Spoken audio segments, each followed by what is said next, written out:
యాక్చువల్గా ఇందిరాగాంధీ ఒక వారు తీసుకున్న ధైర్య సాహసాల దాని మీద చెప్పుకోవాల్సిన సందర్భంలో మళ్ళీ Etela Rajender comment non sense ఇది. యాక్చువల్గా ఆయన కౌంటర్ నాన్ సెన్స్ అది. ఈటెల రాజేందర్ మళ్ళీ కౌంటర్ వేసి ఉండే మీరు అడుగుతున్నారు నాన్ సెన్స్. ఏమన్నాడు సార్ అతను ప్రతాప్?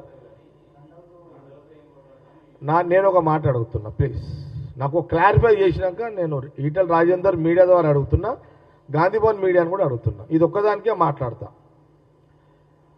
రండా అంటే అర్థమైంది చెప్పండి. ఈటెల రాజేందర్ అన్నా చెప్పాలి, మీరు గాంధీభవన్ మీడియా అన్నా చెప్పాలి. రండా అంటే అర్థమైంది, ఎవరన్నా వాడని. రండా అంటే అర్థం ఏంటి నాకు చెప్పండి. మీరు చెప్తే దాన్ని బట్టి నేను జవాబు ఇవ్వగలుగుతాను. అంటే ఈటెల రాజేందర్కి రండా అంటే అర్థం తెలిసి మాట్లాడిండా, రండా అంటే తెలియక మాట్లాడిండా?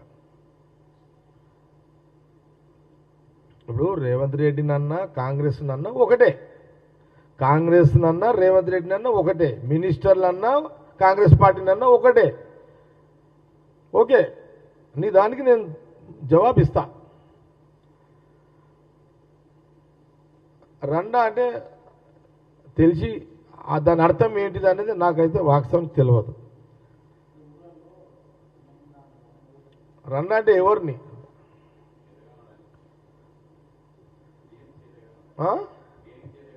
అంటే రండా అంటే వీళ్ళని అంటారా? ఎవరిని? ఇజ్రాయల్ అంటారా? మీరు మీకే తెలియదు, ఇక నేనేం చెప్పాలి మీరా? దాని అర్థం మీరైనా చెప్పండి, అతనైనా చెప్పాలి కదా. అంటే అది ఇజ్రాయలనా?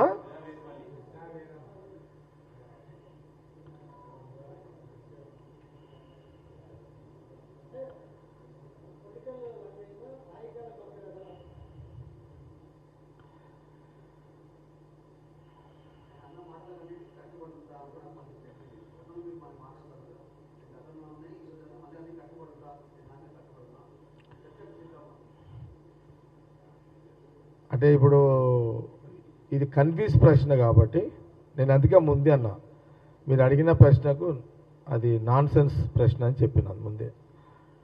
విన్నారా? ఇక ప్రతి పనికి మాలిన కౌంటర్ ఇప్పుడు ఒక మాట చెప్తున్నా. నేను 19 సంవత్సరాలకు మున్సిపల్ కౌన్సిలర్ అయినా, 19 ఇయర్స్కి అయినా. నేను 19 సంవత్సరాలకు మున్సిపల్ కౌన్సిలర్ అయినప్పుడు ఈటెల రాజేందర్ ఏముండే అప్పుడు మీకేమన్నా తెలుసా? చెప్పగలుగుతారా? ఎవరన్నా చెప్పాలి, ఎవరైనా ఒకరు చెప్పాలి. ఇది 1985-86లో నేను మున్సిపల్ కౌన్సిలర్. కౌన్సిలర్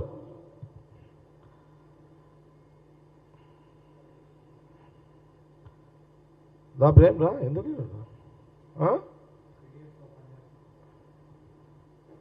నేను కౌన్సిలర్ అన్నప్పుడు ఆయన చదువుకుంటున్నాడా? మరి సరే ఏడని ఉండను, కానీ నేనేమంటున్నా అంటే నేను కౌన్సిలర్ ఉన్నప్పుడు ఈటెల రాజేందర్ చదువుకుంటున్నాడు.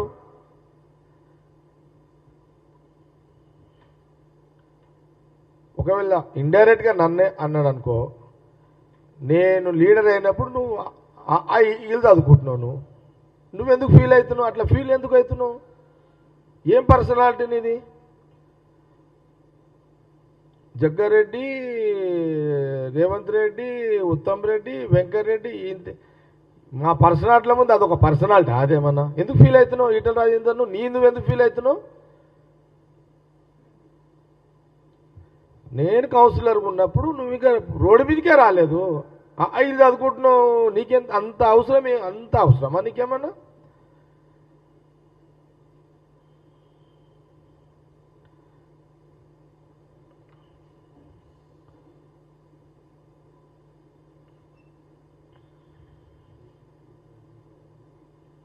చూసిన, నేను కూడా చూసిన.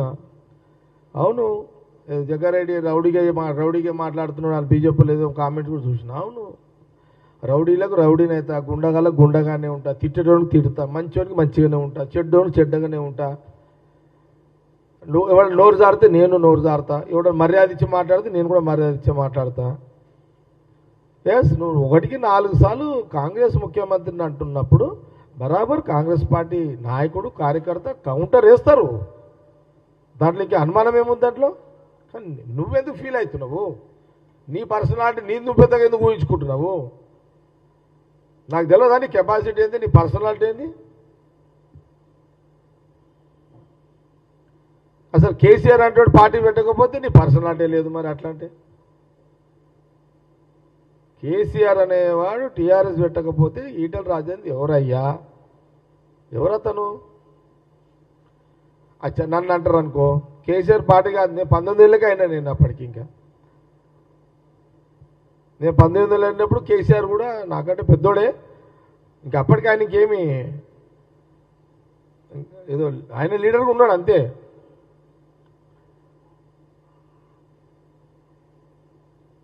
ఇప్పుడు 19 ఏళ్ళగా కౌన్సిలర్, నాకే ఫీలింగ్ లేదు.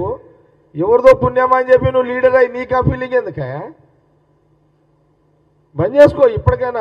నువ్వు కౌంటర్లో మమ్మల్ని కాంగ్రెస్ వాళ్ళని తట్టుకోలేవు ఈటల రాజేందర్.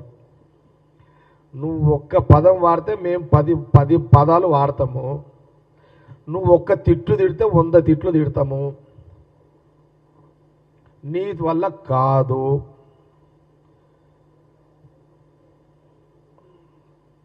నువ్వు కంట్రోల్ కావడమే నీకే మంచిది. నువ్వు కంట్రోల్ అయ్యి నీవు కంట్రోల్ అయితే నీ పరువు నువ్వే దక్కించుకుని అవుతావు.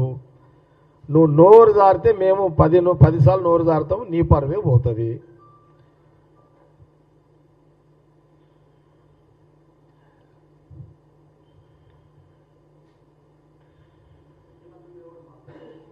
ఇక కాంగ్రెస్ పార్టీ ముఖ్యమంత్రి అనుకో, మా మంత్రులు ఎవరైనా కానీ కాంగ్రెస్ పార్టీ మీద అంత నువ్వేదో నువ్వు పెద్ద పర్సనాలిటీ నువ్వు ఫీల్ కాకు అని నా సలహా.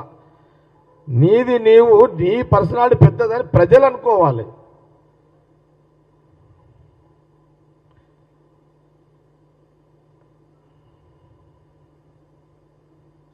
కాబట్టి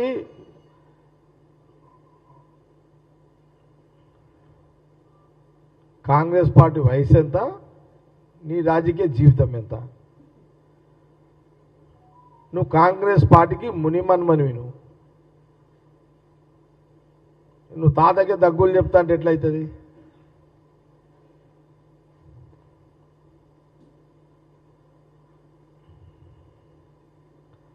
వయసు రీత్యా చూస్తే బీజేపీకి కూడా తాతనే అవుతుంది. ఎందుకంటే వాళ్ళు పుట్టింది 40 ఏళ్ళే కదా. ఈరోజు 136 సంవత్సరాలు కాంగ్రెస్ పార్టీ. ఇటు చూసినా వయసు రీత్యా కాంగ్రెస్ పార్టీకి బీజేపీకి పొంతనే లేదు. ఇక నువ్వు తాతకు దగ్గులు లేపుతాడు ఎట్లా? కాబట్టి మనము ఎప్పుడైనా సరే ఒక ప్రజాస్వామ్య పద్ధతిలో నువ్వు ఎంపీగా ఒక ముఖ్యమంత్రిని నువ్వు అడగాల్సిన పద్ధతిలో అడిగితే అతను జవాబు చెప్తాడు.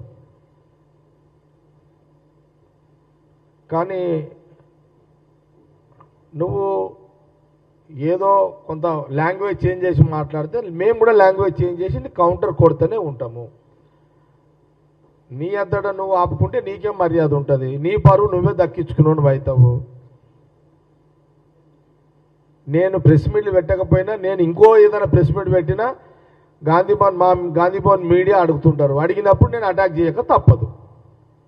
నేను యాక్చువల్గా ఈరోజు మా నాయకురాలు మన నాయకురాలు ఇందిరాగాంధీ గారు చెప్పడానికి మీడియా ముందుకు చెప్పేసిన ఇందిరాగాంధీ ఇండియా గాంధీ అని చెప్పేసిన యాద్ చేయించిన చెప్పుడు కాదు ఇది. దేశ ప్రజలు అనేది మళ్ళీ ఒకసారి మీడియా ద్వారా యాద్ చేయడానికి వచ్చిన.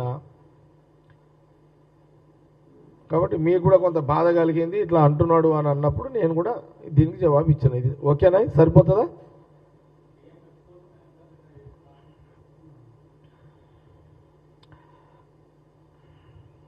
చిన్న పిల్లలు మాట్లాడినట్టు మాట్లాడుతున్నాడు రాజేందర్.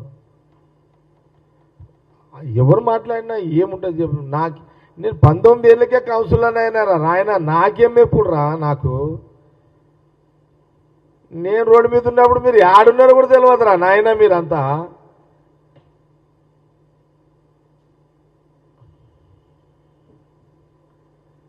నా సంగతి కావాలంటే కిషన్ రెడ్డి గారిని అడగండి, బండారు దత్తాత్రేయ గారిని అడగండి, వెంకయ్య నాయుడు గారిని అడగండి, ఆ ఇంద్రసేనారెడ్డి గారిని అడగండి, ఆ హైదరాబాద్లో ఉంటాడు భగవంతరావు గారు అని ఆయనని అడగండి, వైకృష్ణని అడగండి, ఆ వెంకటరెడ్డి అని ఉంటాడు అడగండి, బైసాబ్ లేడు, నరేంద్ర బైసాబ్ లేడు, వాళ్ళని అడుగుంటారా నాయన, నా చరిత్ర చెప్తారు.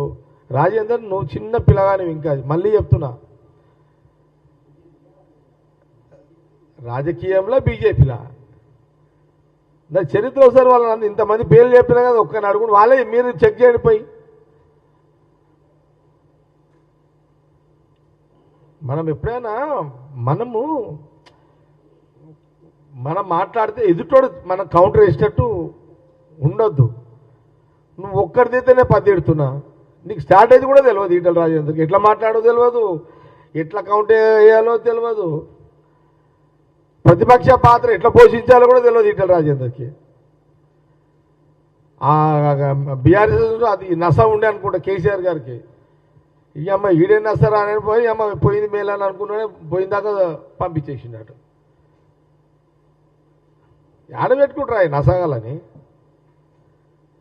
నస నస నస అనుకుంటే అందుకే కేసీఆర్ బయటికి వెళ్ళగొట్టినట్టున్నాడు.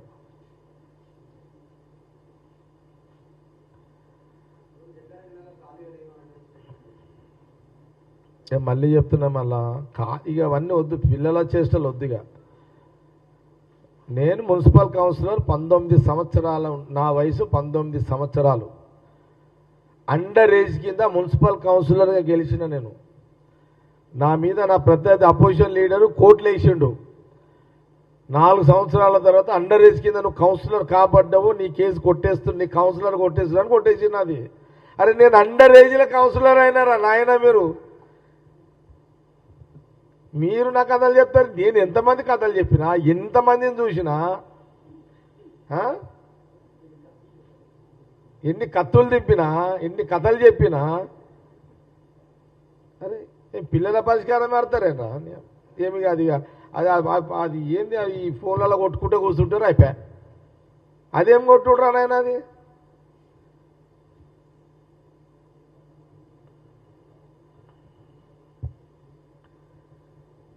మనం ఏమన్నా ఈ పంట ఏమన్నా హైబ్రిడ్ పంటనా ఇదేమన్నా? ఇది రైతు నాగలి పట్టున్న పుట్టుకరా నేనమ్మది. అట్లా తప్పు మాట్లాడకు ఇటలరా అందరు. సాలుగా బంద్ చేసుకో, నీకేదైనా పనులు ఉంటే సీఎంని అడుగు, చేసి పెడతాడు. That's all. అయిపోయిందా?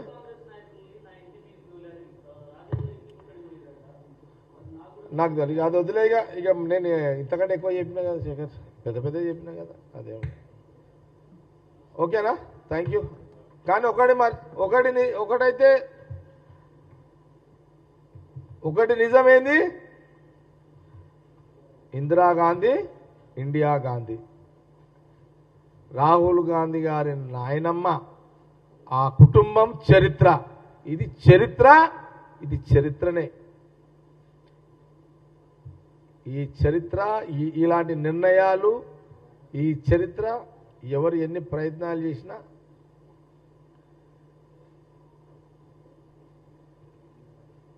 చేయలేరు. చరిత్ర చరిత్రనే. మొన్న కళ్ళు చేసిన పిల్లలకు తెలవక ఏదో మాట్లాడుతుంటారు, మొన్న పుట్టిన పిల్లలు ఏదో మాట్లాడుతుంటారు, కానీ చరిత్రని ఎవరు మాయలేరు. Okay, thank you.